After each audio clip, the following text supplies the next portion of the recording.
perempuan, kita sambung lagi di bawah Seksyen 45. Ini adalah contoh kesalahan di bawah Seksyen 45 menurut kenyataan yang dikeluarkan oleh Suruhanjaya Koperasi Malaysia, iaitu tuan-tuan perempuan. Contohnya pada 28 Oktober tahun 2010, 2 daripada 6 anggota lembaga koperasi pelaburan hartanah telah dijatuhkan hukuman denda sebanyak RM20,000 setiap seorang, dan jika engkar mereka boleh dipenjarakan 3 bulan oleh Mahkamah Session Kuala Lumpur setelah mengaku bersalah di bawah Seksyen 451 Akta Koperasi 1993 kerana menjalankan pelaburan bercirikan skim cepat kaya. Ini adalah satu contoh yang telah diberikan, ataupun tuan-tuan perempuan boleh download daripada website MSKM, yang mana ada telah dinyatakan, telah dimasukkan kes ini di bawah kes di bawah Seksyen 45 ini di dalam website. Kalau tuan-tuan perempuan nak tengok kesnya secara menyeluruh, bolehlah download daripada ataupun muat turun daripada website SKM ya. Ya tuan-tuan perempuan, kita pergi kepada yang mana dalam kes ini juga anggota lembaga tidak berhemat dan bertekun dan menguruskan keuangan koperasi dengan menjalankan kutipan pelaburan yang menjanjikan dan membayar dividen sebanyak 15 dan 16% walaupun koperasi masih belum mempunyai aktiviti yang mampu menjana pendapatan. So apa-apa dia telah menjanjikan terlebih dahulu bahawa koperasi akan membayar dividen sebanyak 16% ataupun 15% kepada bakal-bakal anggota. So maknanya aktiviti belum dijalankan tapi telah menjanjikan pulangan kepada anggota-anggotanya, yang mana 6 daripada anggota lembaga itu telah dijatuhkan hukuman ya. Kita tengok ya tuan-tuan perempuan, kita pergi kepada kuasa dan juga kewajipan lembaga, yang mana dalam kuasa dan kewajipan lembaga ini saya akan menjuruskan terus kepada undang-undang kecil tuan-tuan perempuan, ataupun undang-undang kecil standard yang saya gunakan adalah undang-undang kecil 40 pasal 44 ya, yang mana kuasa dan kewajipan lembaga seperti yang telah digariskan dalam undang-undang kecil tuan-tuan perempuan adalah, yang mana tuan-tuan perempuan sebagai lembaga, tuan-tuan perempuan bertanggungjawab memastikan pentadbiran dan pengurusan koperasi dikendalikan dengan teratur menurut subseksyen 441 Akta, yang mana ini berkaitan dengan Seksyen 441 Akta. Tadi juga saya telah terangkan tentang Seksyen 441 Akta, dan bagi melaksanakan tanggungjawab di bawah Fasal 1, tuan-tuan perempuan hendak mempunyai kuasa dan kewajipan yang berikut yang mana selepas saja tuan-tuan perempuan dilantik menjadi anggota lembaga koperasi selepas mesyuarat agung tahunan, tuan-tuan perempuan mestilah mengadakan satu mesyuarat yang diadakan sebaik sahaja mesyuarat agung tahunan tamat untuk melantik seorang pengerusi, setiausaha dan bendahari di kalangan anggota lembaga di dalam mesyuarat lembaga yang diadakan menurut perenggan B Fasal 1 Undang-Undang Kecil 39. Sejurus selepas saja tamat mesyuarat agung tahunan, lembaga hendaklah duduk sekejap bersidang untuk melantik pengerusi, setiausaha dan juga bendahari di kalangan lembaga-lembaga yang ada ya. Kemudian tuan-tuan perempuan sebagai lembaga perlulah mengemukakan satu senarai penuh anggota lembaga yang mengandungi butir-butir berikut, yang mana ada nama penuh tuan-tuan perempuan, alamat kediaman, nombor kad pengenalan, tarikh keanggotaan, pekerjaan dan jawatan dalam koperasi. Apa rasionalnya tuan-tuan perempuan memberi semua butiran tersebut?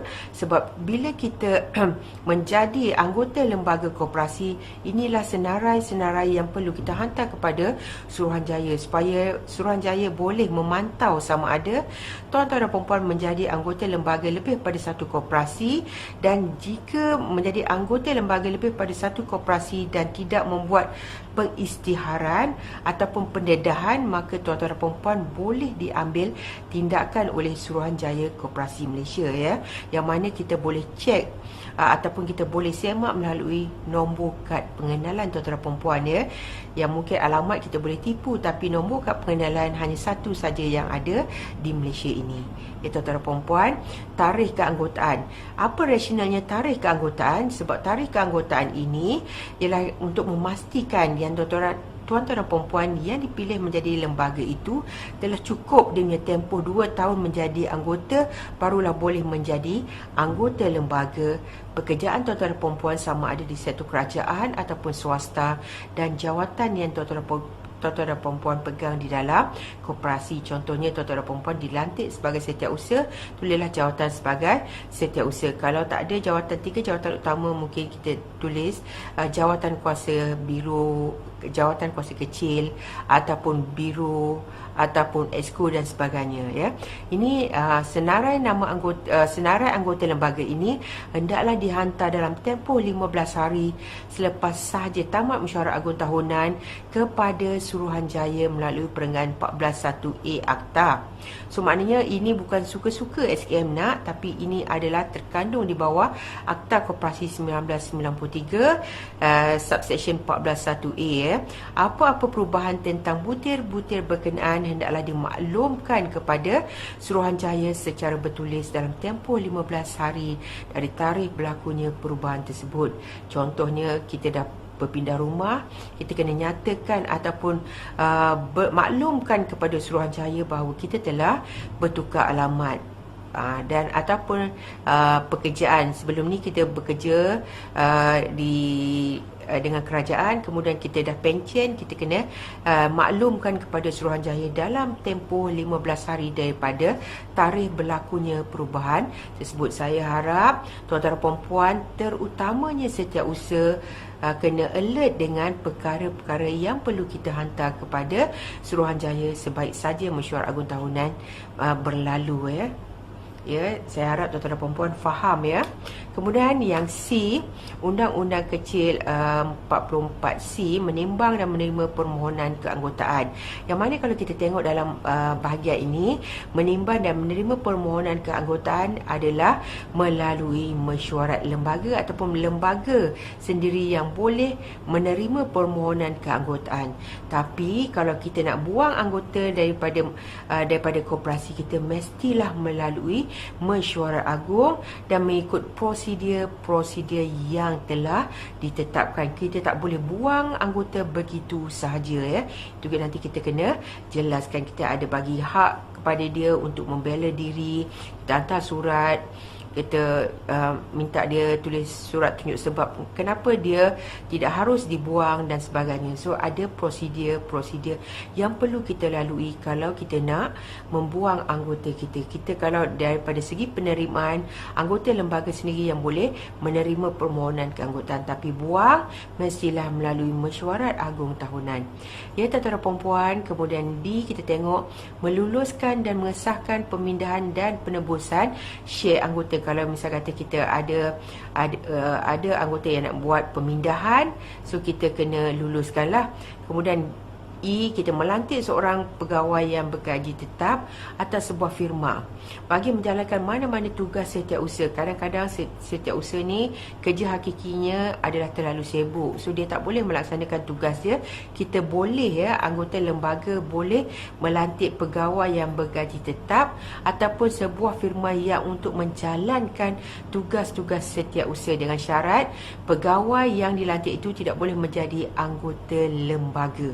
So maknanya yang kita nak lantik seorang pegawai tu bukanlah di kalangan anggota lembaga. Yang mana, ya, saya nak bagi tahu tuan-tuan dan puan-puan, anggota lembaga tidak boleh menerima gaji tetap dalam koperasi. Apa yang mereka boleh terima adalah allowance saja, dia tidak boleh menerima gaji tetap, ya. Kemudian F, menyenggara akaun bagi wang yang diterima dan yang dibelanjakan atas nama koperasi dengan benar dan betul. Selalunya siapa yang punya kerja-kerja penyelenggaraan akaun ni, tuan-tuan dan puan-puan? Ini adalah kerja bendahari. Tapi kita sebagai anggota lembaga pun, kita kena tahu juga apa-apa kerja yang dilakukan oleh bendahari. Sebab takutnya bendahari tiba-tiba meletak jawatan, siapa yang nak laksanakan kerja-kerja tersebut, ya. Kemudian menyenggara akaun bagi aset dan liability koperasi dengan benar dan betul. So misal kata kita ada akaun, kita ada aset, so kita kena selenggara. Macam mana cara kita nak merekodkan aset dalam kita punya akaun? Misal kata ada kita terima sumbangan-sumbangan dan sebagainya. Macam mana kita nak uh, uh, rekodkan dalam akaun. Kemudian membenarkan perbelanjaan menyemak dan mengawasi semua akaun, buku dan rekod serta dokumen koperasi yang disenggara diuruskan dengan sempurna dan kemaskini. So maknanya semua akaun-akaun rekod-rekod itu kita hendaklah simpan di pejabat koperasi untuk tempoh berapa lama tuan-tuan dan puan-puan? Untuk tempoh 7 tahun ya. Seelok-eloknya 7 tahun, lepas tu kalau kita nak pindahkan, kita boleh pindahkan ya. So kita kena rekodkan segala dokumen koperasi ya.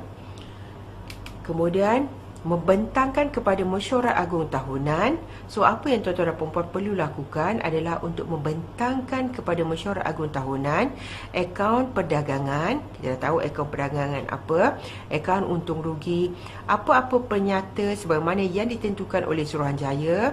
So adalah kita dapat apa-apa penyata yang itu kita hendaklah bentangkan dalam mesyuarat agung, selalunya pandangan Suruhanjaya. So pandangan Suruhanjaya ni kita akan sama-sama bentangkan dalam mesyuarat agung tahunan supaya semua anggota tahu apakah pandangan yang diberikan oleh Suruhanjaya kepada koperasi kita. Kemudian kunci kira-kira, laporan lembaga menurut Seksyen 593 Akta, laporan juru audit. So maknanya laporan lembaga ini siapa yang selalunya buat tuan-tuan dan puan-puan? Laporan lembaga ini selalunya yang biasanya dilakukan dalam koperasi dibuat oleh setiausaha tapi ditandatangani oleh pengurusi setiausaha dan juga bendahari. So kita tengoklah laporan lembaga, kita kena buat laporan juru audit ya. So maknanya kita membentangkan laporan juru audit. So maknanya laporan juru audit luar dan juga juru audit, selalunya kita buat laporan juru audit dalam. Selepas saja kita punya selesai tempoh perakaunan, kita ada masa 2 bulan. Misal kata kita punya akaun bermula 1 bulan 1 ataupun 1 Januari hingga 31 Disember. So maknanya kita ada tempoh selepas saja tamat kita punya tempoh perakaunan, kita ada 2 bulan untuk mengemaskini akaun kita. Selepas selesai saja kita mengemaskini akaun kita, kita boleh panggil juru audit luar untuk mengaudit. Selesai saja juru audit luar mengaudit, kita dah boleh menghantar kepada Suruhanjaya laporan akaun dan kita boleh hantar notis untuk kita mengadakan mesyuarat agung selewat-lewatnya bulan 6 ya, ataupun bulan Jun. So maknanya tempoh 6 bulan diberikan oleh Suruhanjaya untuk kita menyiapkan dan kita mengadakan mesyuarat agung tahunan. Kemudian pandangan Suruhanjaya tentang akaun dan kunci kira-kira bagi koperasi dan subsidiari jika ada. So apa-apa saja pandangan, apa-apa penyata yang ditentukan oleh Suruhanjaya kita kena bentangkan. Kemudian sebagai lembaga juga kita perlu membuat perakuan pembagian keuntungan bersih. So bagaimana cara kita nak buat pembagian keuntungan bersih? Kita tengok nanti selepas kita tolak semua duit-duit dan ada lebihan lagi, barulah kita buat pembahagian untung bersih kepada siapa kita nak masukkan, berapa banyak kita nak masukkan kepada tabung-tabung kebajikan yang kita ada, dan kita masukkan, kita bayar kepada kumpulan wang amanah pembangunan, kumpulan wang amanah pendidikan koperasi, dan kita boleh mengisytiharkan share bonus koperasi kepada mesyuarat agung tahunan. So maknanya ada syarat-syarat untuk kita mengisytiharkan share bonus ya. So nanti kita tengok. Kemudian mengambil tindakan sewajarnya ke atas penyata dan surat arahan Suruhanjaya atau wakilnya. Misal kata kita dapat satu arahan daripada Suruhanjaya untuk menjelaskan kepada anggota lembaga dia punya honorarium. So kita kena ambil tindakan sewajarnya, bayarlah honorarium kepada lembaga seperti arahan yang dikeluarkan oleh Suruhanjaya. So ada setengah koperasi dia umumkan honorarium tapi dia tak buat pembayaran kepada lembaga. So kita kena ambil tindakan sewajarnya atas penyata dan surat arahan. Surat arahan contohnya surat arahan mengarahkan koperasi membayar ataupun menyumbang pada kumpulan wang amanah pendidikan, kumpulan wang amanah pembangunan, maka kita kena ambil tindakan sewajarnya, bayarlah mengikut apa yang telah ditetapkan oleh Suruhanjaya.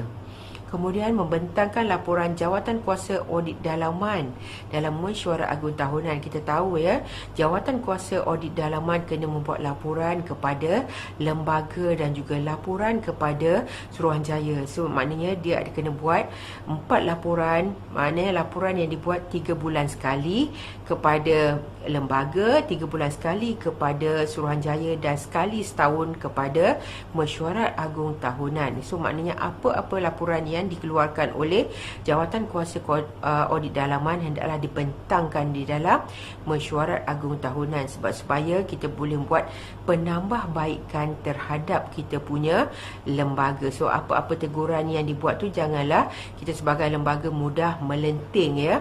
So kita kena tengok. Kemudian memenuhkan jawatan kosong yang berlaku dalam lembaga, menggantung keanggotaan anggota dan anggota lembaga serta menyingkirkan keanggotaan menurut Undang-Undang Kecil 212 dan melucutkan jawatan anggota lembaga ya. So kalau kita tengok yang M ni banyak ya, memenuhkan jawatan kosong yang berlaku di dalam lembaga. So maknanya kalau ada kekosongan lembaga hendaklah diisi oleh lembaga yang melantik mana-mana anggota lah yang difikirkan wajar untuk memegang jawatan lembaga sehinggalah kepada mesyuarat agung tahunan yang paling hampir. Kemudian kita nak menggantung keanggotaan anggota, ada syarat-syarat bagaimana kita nak menggantung anggota dan lembaga serta menyingkirkan keanggotaan menurut Undang-Undang Kecil. So bagaimana cara kita nak menyingkirkan? Kita adalah kita tengok Undang-Undang Kecil 212 kita, proses-proses untuk menyingkirkan anggota dan melucutkan jawatan anggota lembaga. Ya, tuan-tuan dan puan-puan, kita berhenti seketika dan kita akan sambung sebentar lagi. Sekian.